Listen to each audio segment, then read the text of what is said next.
Bienvenue dans le podcast Le jour où elles ont dit non. Aujourd'hui, Hypatie d'Alexandrie. Alexandrie, 4e siècle après Jésus-Christ. La ville est un carrefour de savoir, un phare pour le monde antique. La grande bibliothèque abrite des rouleaux sur les mathématiques, l'astronomie, la philosophie. Les écoles bruissent de débats. Mais une tempête politique et religieuse s'annonce. Au milieu de cette cité, une femme va se dresser. Son nom, Hypatie.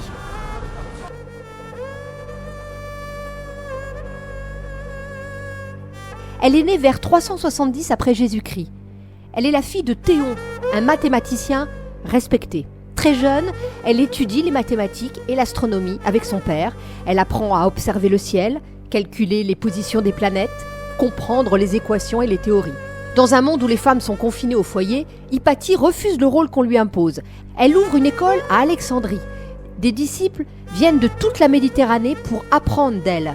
Elle enseigne les nombres, l'astronomie, la philosophie platonicienne. Son nom se répand et avec lui, la jalousie et la peur de certains hommes. Car elle incarne ce que peu osent, la liberté intellectuelle.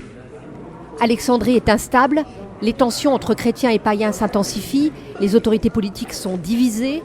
Hypatie continue pourtant d'enseigner et de conseiller le préfet. Elle refuse de se plier aux pressions religieuses et sociales.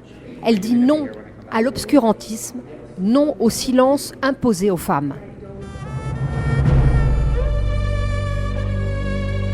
Mais ses ennemis grandissent, une rumeur circule, elle manipule le pouvoir, elle détourne les hommes.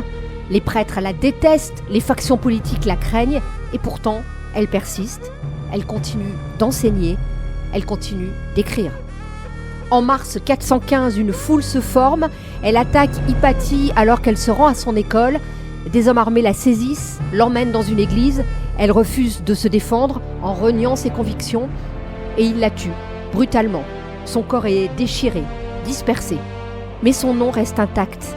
Même assassinée, elle devient symbole de courage et de liberté intellectuelle. Elle rappelle à tous que la connaissance et la raison n'ont ni genre, ni limite. Hypatie est morte, mais ses idées traversent les siècles. Les philosophes et scientifiques qui viennent après elle se souviendront toujours de son exemple. Vous écoutiez le podcast Le jour où elles ont dit non. Rendez-vous au prochain épisode pour une nouvelle histoire de courage.